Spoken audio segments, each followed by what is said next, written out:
Dalam rangka Hari Ulang Tahun Negara Republik Indonesia ke-74, Balai Prasarana Permukiman Wilayah Aceh mengadakan program gerakan cuci tangan dan kendalikan sampah.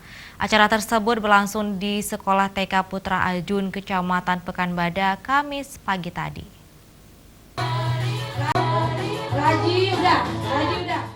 Program gerakan cuci tangan dan pilah sampah dilaksanakan oleh Balai Prasarana Permukiman Wilayah Aceh dalam rangka memperingati Hari Ulang Tahun Republik Indonesia yang ke-74 tahun.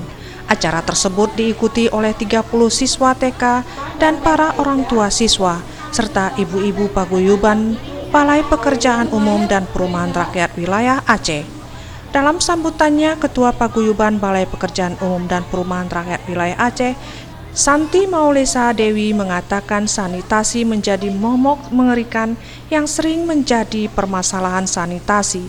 Bukan hanya harus dipikirkan oleh pemerintah, tapi masyarakat harus andil dalam mengatasi permasalahan sanitasi. Tidak hanya sampah, namun penanganan limbah juga menjadi permasalahan. Air limbah yang dapat mencemari tanah dan mencemari lingkungan. Dengan demikian, Balai Prasarana Permukiman Wilayah Aceh menggelar sosialisasi cuci tangan, pakai sabun dan kendalikan sampah pada anak usia dini. Dengan harapan kegiatan tersebut bisa tersosialisasikan bagaimana cara melakukan cuci tangan dengan sabun dan air bersih dengan melakukan 6 langkah, serta anak-anak dapat melakukan pemilihan sampah dengan benar.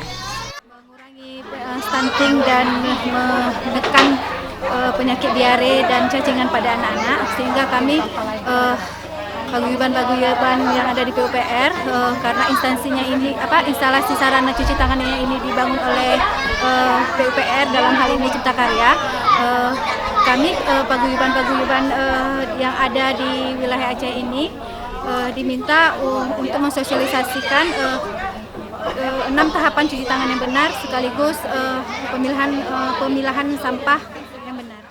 Dalam acara sosialisasi tersebut, anak-anak diajarkan cara mencuci tangan yang benar dan praktek bersama pemilihan sampah, serta membuat berbagai perlombaan juga game.